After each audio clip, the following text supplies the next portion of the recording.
আমার সকল প্রিয় ভিউয়ার্সদেরকে ভালোবাসা ভরা সালাম জানাই। আজ আপনাদের সঙ্গে শেয়ার করব চিকেন ডোনাট বা চিকেন রিং, বিশেষ করে বাচ্চাদের খুবই পছন্দের একটি রেসিপি।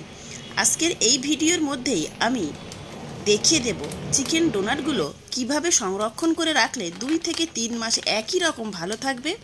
যখন প্রয়োজন হবে তখনই গরম তেলের মধ্যেই ফ্রাই করে নিলেই সার্ভ করে নিতে পারবেন। আজকের ভিডিওটি ভালো লাগলে লাইক ও শেয়ার অবশ্যই করবেন। নতুন বন্ধু হলে সাবস্ক্রাইব করার অনুরোধ রইল। তাহলে আসুন এই সহজ রেসিপিটি দেখে নেওয়া যাক। প্রথমেই আমি এখানে 500 গ্রাম বোনলেস চিকেন এভাবে ছোট ছোট টুকরো করে কেটে নিয়েছি। নিয়ে খুব ভালোভাবে ধুয়ে নিয়ে জল ঝরিয়ে নিয়েছি। জল ঝরিয়ে নেওয়ার পরেও আমি শুকনো টাওয়াল দিয়ে খুব ভালোভাবে মুছে নিয়েছি। চেষ্টা করবেন যেন কোনোভাবেই চিকেনে জল না থাকে। একদম চিকেনটাকে শুকিয়ে নিয়েছি। মিক্সিং একটা ছোট জার নিয়েছি। আমি অল্প অল্প করে দিয়ে ব্লেন্ড করে নেব সমস্ত চিকেনগুলো। কয়েকবার অল্প অল্প করে দিয়েই চিকেনগুলো ব্লেন্ড করে নিয়েছি। দেখুন খুব বেশি মিহি পেস্ট বানাইনি, একটু দানা দানা ভাব রেখেই ব্লেন্ড করে নিয়েছি। এইভাবেই চিকেনগুলো ব্লেন্ড করে নিতে হবে।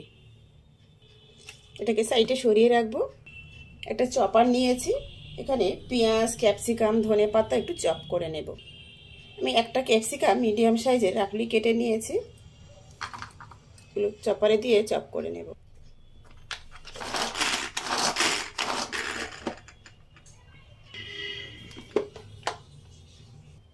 একটা বড় সাইজের পেঁয়াজ ছিলে কেটে রাফলি কেটে নিয়ে এটাকে চপারের সাহায্যে চপ করে নিয়েছি।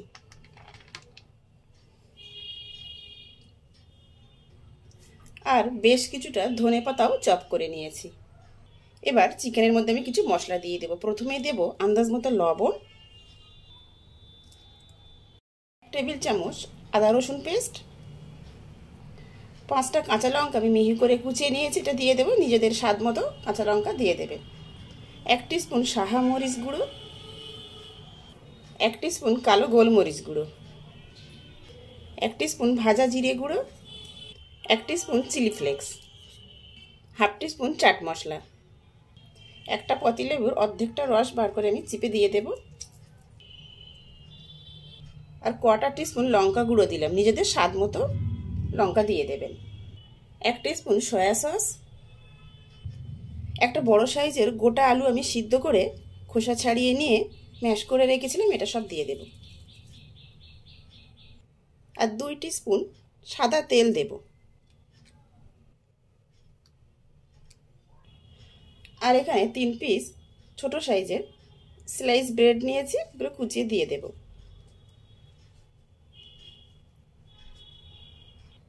আর দেব 2 টিস্পুন কর্নফ্লোর। এখানে 100 গ্রাম চিজ নিয়েছি, এটা গ্রেট করে দিয়ে দেব।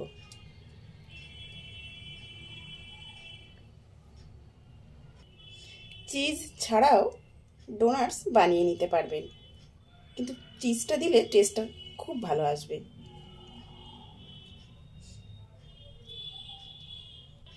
এবার সবগুলো একসঙ্গে আমি ভালোভাবে মেখে নেব, হাত দিয়েই মেখে নেব।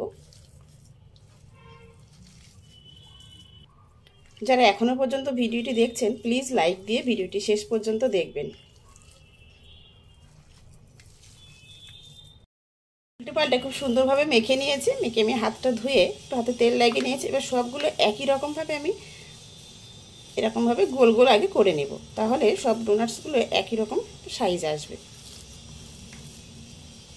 চিকেনে সমস্ত মশলা দেওয়ার পর চিকেন মেখে নেওয়ার সময় যদি দেখেন যে খুব নরম মতো হয়ে গেছে, তাহলে ব্রেডের পরিমাণ একটু বাড়িয়ে দেবেন। 1 পিস বা 2 পিস ব্রেড একটু বাড়িয়ে দেবেন, তাহলে দেখবেন ঠিক হয়ে যাবে। তাতেও যদি না হয় তাহলে কিছুক্ষণ ফ্রিজে রাখবেন, 10-15 মিনিট ফ্রিজে রাখবেন, দেখবেন সেট হয়ে যাবে। আমি যা যা মশলা সব দিয়েছি আমার সুন্দরভাবে সব ঠিকই আছে, মোটামুটি নরম হয়নি, কিছুই হয়নি, ঠিকই আছে। এতে ঠিক আমি ডোনাটস বানিয়ে নিতে পারবো। মেখে নেওয়া চিকেনগুলো আমি গোল গোল করে নিয়েছি। একটা প্লেটে নিয়েছি কিছু ব্রেড ক্রাম্বস, এখানে দেব আন্দাজ মতো একটু লবণ, আন্দাজ মতো কাশ্মীরি রেড চিলি পাউডার দিয়ে একটু মিশিয়ে দেব। ব্রেড ক্রাম্বস রেডি করে রাখলাম লবণ আর কাশ্মীরি রেড চিলি পাউডার দিয়ে। আর এখানে আমি আর একটা পাত্রে দেখুন দুটো ডিম ফাটিয়ে নিয়েছি আর আন্দাজ মতো লবণ আর অল্প একটু কালো গোলমরিচ গুঁড়ো দিয়েছি। ডিমের মধ্যেই দেব 1/4 কাপ মতো লিকুইড দুধ। এই দুধটাকে আমি আগেই জাল করে রেখেছিলাম, ঠান্ডা আছে। এবার সবগুলো একসঙ্গে মিশিয়ে নেব। মিশিয়ে নিয়েছি, ডিমটাকেও সাইড করে রাখবো। দুই হাতেই আমি ভালোভাবে একটু তেল মেখে নিয়েছি, সাদা তেল। এখান থেকে একটা চিকেনের বল নেব, নিয়ে এবার সবগুলো ডোনাট শেপ দিয়ে নেব। এই বলটা নিলাম, এভাবে একটু চেপে, একদমই সহজ, একবার দেখে নিলেই বুঝতে পারবে।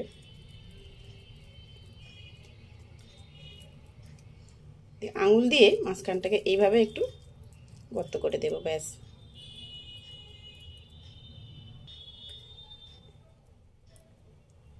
একটা ডোনাট শেপ দিয়ে নিয়েছি। চাইলে সবগুলো একসঙ্গে ডোনাট শেপ বানিয়ে নিতে পারেন, বা একটা একটা করে ডিমের গোলায় ডিপ করে নিয়ে ব্রেড ক্রাম্বসে কোট করে রাখতে পারেন। আমি একটা দেখিয়ে দিচ্ছি, বাকিগুলো সব আমি অফ ক্যামেরায় বানিয়ে নেব। ডিমের গোলায় প্রথমে একটু ডিপ করে নেব,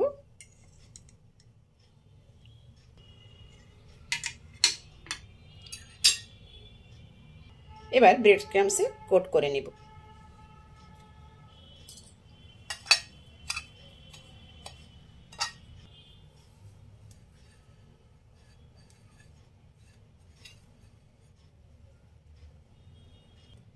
ব্রেড ক্রাম্বসে কোট করে নিয়েছি, একটা প্লেটে রাখবো। বাকিগুলো সব একই রকমভাবেই আমি বানিয়ে নেব।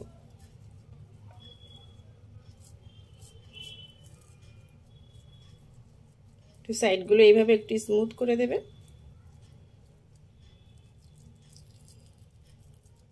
খুবই সহজ।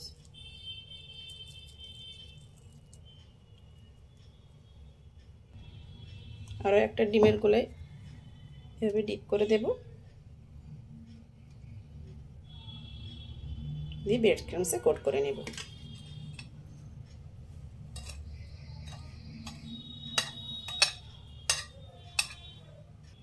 দেখুন আরও একটা বানিয়ে নিলাম। এবার আমি সবগুলো বানিয়ে নিয়ে বেশ 20 থেকে 25 মিনিট মতো আমি ডিপ ফ্রিজে রাখবো, সেট হতে দেব। তারপর আমি ফিরে এসেছি আমি 25 মিনিট পর।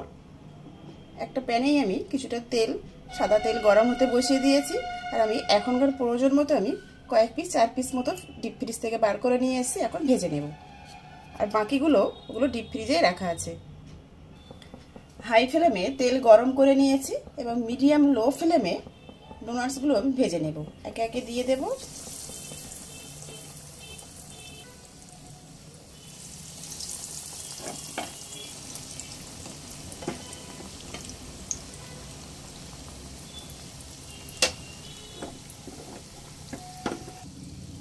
মিডিয়াম লো ফ্লেমে কয়েক মিনিট এক পিঠ ভাজা করে নিয়েছি। এবার হালকা হাতে উল্টে দিতে হবে। হাই ফ্লেমে ভাজতে যাবেন না, তাহলে কিন্তু ভিতরটা কাঁচা থেকে যাবে আর উপরটা তাড়াতাড়ি কালার চলে আসবে।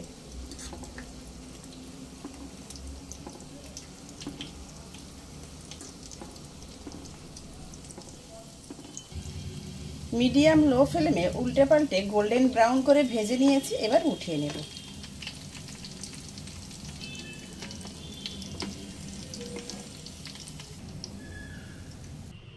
ডোনাটসগুলো ভেজে উঠিয়ে নিয়েছি, এবার একটা সার্ভিং প্লেটে সাজিয়ে নেব। একটা চিকেন ডোনাট আমি একটু ভেঙে দেখিয়ে দিচ্ছি। দেখুন ভিতরটা কত সুন্দর হয়েছে, একদম সফট। চিজ দেওয়ার কারণে আর যেহেতু আমরা আলু দিয়েছিলাম, মোটেই শক্ত হয়ে যায়। চিকেন ডোনাট বাইরেটা যেমন ক্রিস্পি হয়েছে, ভিতরটাও তেমন জুসি। বাচ্চা থেকে বড় খুবই পছন্দ করবে খেতে। খেতে দুর্দান্ত টেস্টি হয়েছে। আমি 2 ঘন্টা পর বাকি যে ডোনাটসগুলো ছিল ওগুলো আমি ফ্রোজেন করব ডিপ ফ্রিজে। খুব সুন্দরভাবে সেট হয়ে গেছে। আমি এখানে 2টো পাইপিং ব্যাগ নিয়েছি, একে একে পাইপিং ব্যাগের মধ্যে আমি সব ভরে নেব। আপনারা চাইলে এয়ারটাইট কোনো কৌটোর মধ্যেও ভরে রাখতে পারেন।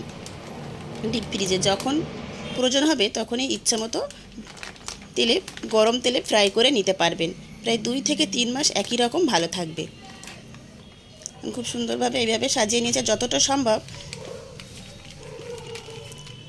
ভিতরের ইয়ারটা এইভাবে একটু চেপে বাইরে বার করে দেবেন, তারপর সিল করে দেবেন। আশা করছি একটু হলেও আজকের এই সহজ রেসিপিটি আপনাদের ভালো লেগেছে। ভালো লেগে থাকলে ভিডিওটিতে লাইক দেবেন, নতুন বন্ধু হলে ইউটিউব চ্যানেলটি সাবস্ক্রাইব করবেন আর ফেসবুক পেজটি ফলো করার অনুরোধ রইল। ভিডিওটি শেষ পর্যন্ত দেখার জন্য সবাইকে ধন্যবাদ।